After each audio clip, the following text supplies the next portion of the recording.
Vain is the word of a philosopher which does not heal any suffering of man. For just as there is no profit in medicine if it does not expel the diseases of the body, so there is no profit in philosophy either if it does not expel the suffering of the mind. The Stoic philosophy of life may be old, but it merits the attention of any modern individual who wishes to have a life that is both meaningful and fulfilling.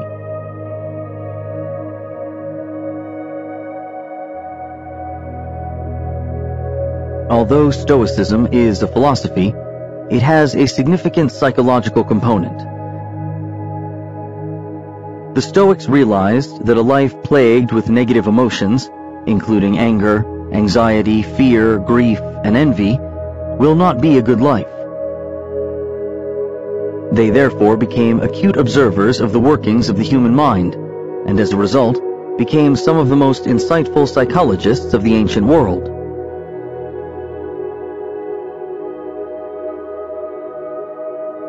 Who among us, after all, would not like to reduce the number of negative emotions experienced in daily living? The Stoics thought tranquility was worth pursuing, and the tranquility they sought, it will be remembered, is a psychological state in which we experience few negative emotions, such as anxiety, grief, and fear, but an abundance of positive emotions, especially joy. We should become self-aware. We should observe ourselves as we go about our daily business, and we should periodically reflect on how we respond to the day's events. How did we respond to an insult, to the loss of a possession, to a stressful situation? We should use our reasoning ability to overcome negative emotions. We should also use our reasoning ability to master our desires, to the extent that it is possible to do so. In particular, we should use reason to convince ourselves that things such as fame and fortune aren't worth having. Not at any rate if what we seek is tranquility, and therefore aren't worth pursuing.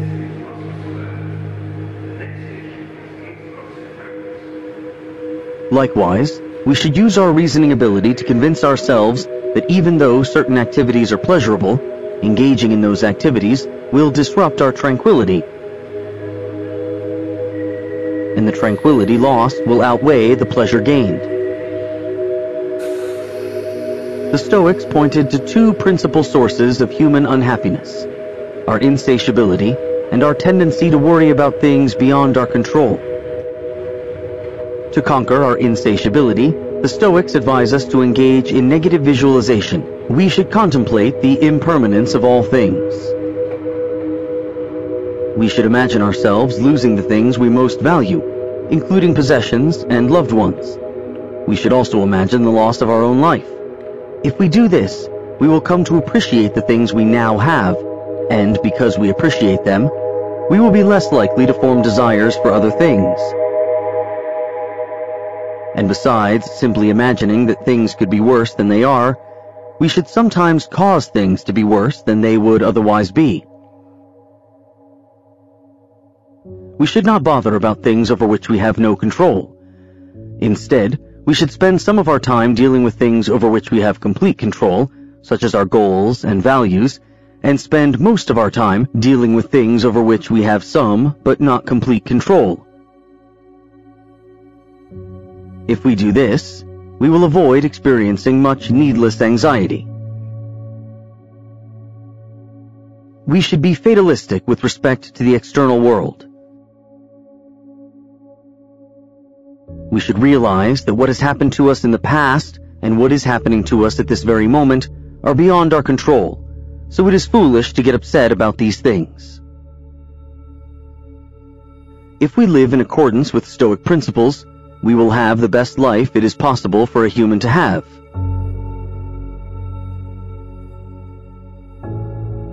Stoicism, understood properly, is a cure for a disease.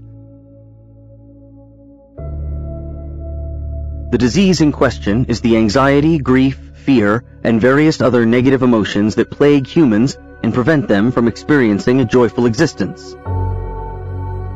By practicing Stoic techniques, we can cure the disease and thereby gain tranquility.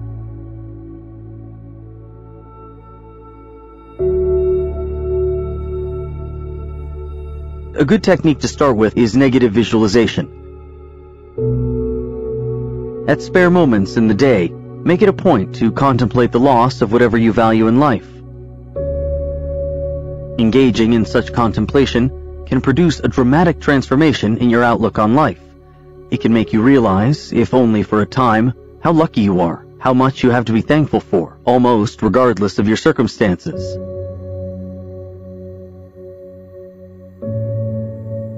Negative visualization is to daily living as salt is to cooking. Although it requires minimal time, energy, and talent for a cook to add salt to food, the taste of almost any food he adds it to will be enhanced as a result. In much the same way, although practicing negative visualization requires minimal time, energy, and talent, those who practice it will find that their capacity to enjoy life is significantly enhanced. You might find yourself, after engaging in negative visualization, embracing the very life that, a short time before, you had complained wasn't worth living. By engaging in negative visualization, we increase our satisfaction with our circumstances. But on gaining this sense of satisfaction, the natural thing to do is simply enjoy life. Indeed, it is decidedly unnatural for someone who is satisfied with life to spend time thinking about the bad things that can happen. The Stoics, however, would remind us that negative visualization, besides making us appreciate what we have, can help us avoid clinging to the things we appreciate. Consequently, it is as important to engage in negative visualization when times are good as it is when times are bad. As a Stoic, you will constantly be preparing yourself for hardship by, for example, engaging in negative visualization or voluntarily causing yourself discomfort.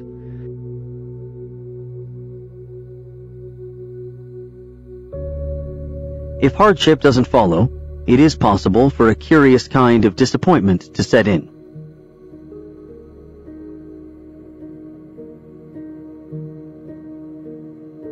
You might find yourself wishing that your stoicism would be put to the test, so you can see whether you in fact possess the skills at hardship management that you have worked to acquire. You are, in other words, like a firefighter who has practiced his firefighting skills for years, but has never been called on to put out an actual fire, or like a football player who, despite diligently practicing all season long, has never been put in a game. When someone attempts to harm a wise man, he might actually welcome the attempt, since the injuries can't hurt him, but can help him. So far is he from shrinking from the buffetings of circumstances or of men that he counts even injury profitable, for through it he finds a means of putting himself to the proof and makes trial of his virtue. We should perform a kind of triage in which we distinguish between things we have no control over, things we have complete control over, and things we have some but not complete control over. And having made this distinction, we should focus our attention on the last two categories.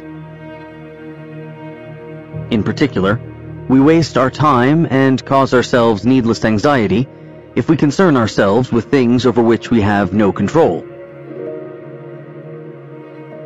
What can you do about this situation? Nothing? Then why are you worrying about it? It is out of your hands, so it is pointless to worry. Nothing is worth doing pointlessly. Practice internalizing your goals. By routinely internalizing your goals, you can reduce what would otherwise be a significant source of distress in your life, the feeling that you have failed to accomplish some goal. Become a psychological fatalist about the past and the present, but not about the future. Although you will be willing to think about the past and present in order to learn things that can help you better deal with the obstacles to tranquility thrown your way in the future, you will refuse to spend time engaging in, if only, thoughts about the past and present.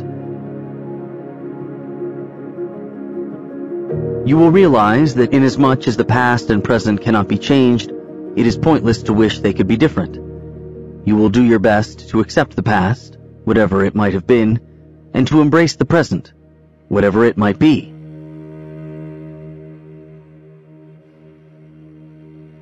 I know this sounds strange, but one consequence of the practice of Stoicism is that one seeks opportunities to put Stoic techniques to work.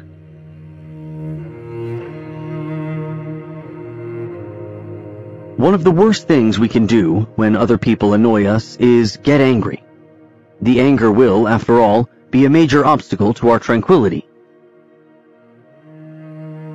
This is the problem with anger.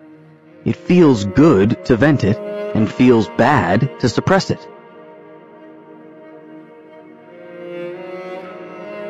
Indeed, when our anger is righteous anger, when we are confident that we are right, and whomever we are angry at is wrong, it feels quite wonderful to vent it and let the person who wronged us know of our anger. Anger, in other words, resembles a mosquito bite.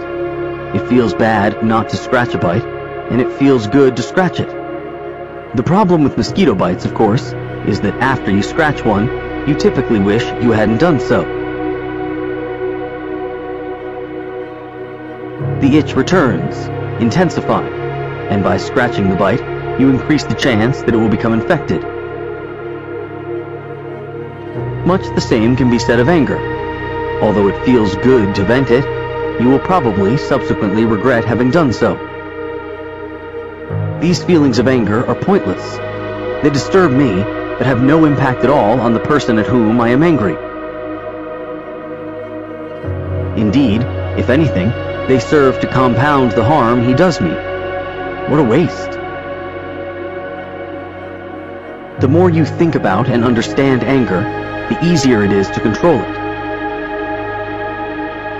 Because anger has these characteristics, because it can lie dormant within us, and because venting it feels good, our anger will be difficult to overcome, and learning to overcome it is one of the biggest challenges a Stoic practitioner faces.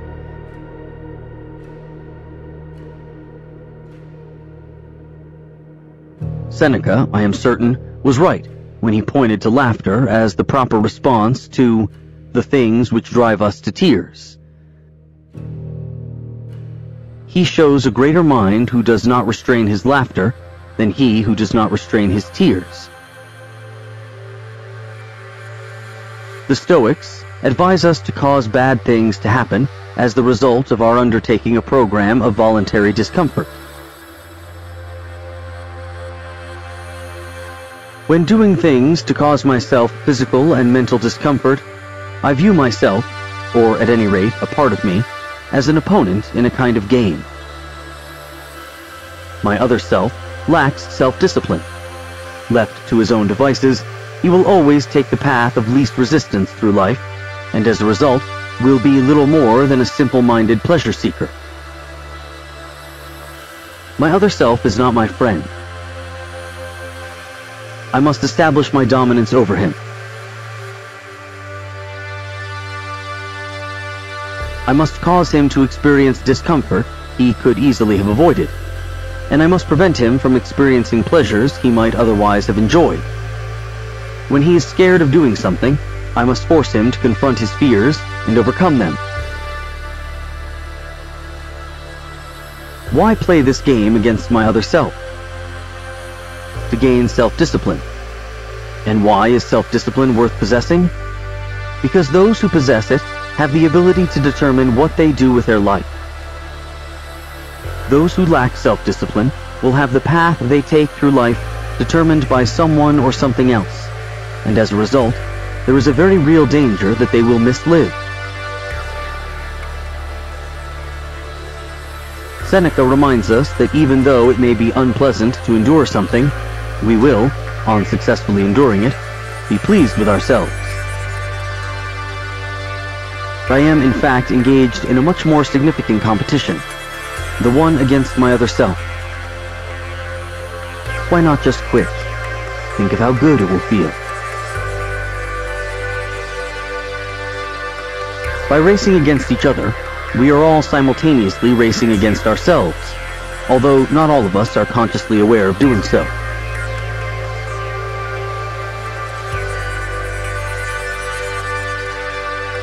we must individually overcome ourselves, our fears, our laziness, our lack of self-discipline.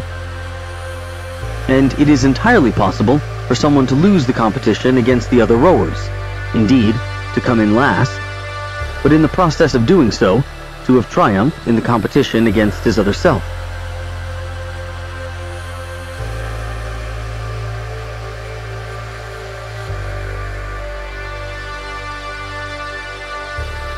It is possible, through the practice of Stoicism, to gain a whole new life.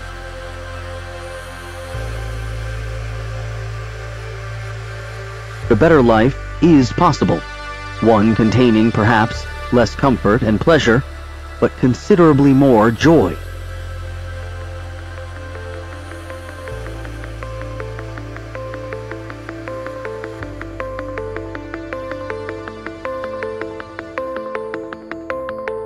The joy the Stoics were interested in can best be described as a kind of objectless enjoyment. It is a delight in simply being able to participate in life. It is a profound realization that even though all this didn't have to be possible, it is possible. Wonderfully, magnificently possible. They say that life is more like wrestling than like dancing.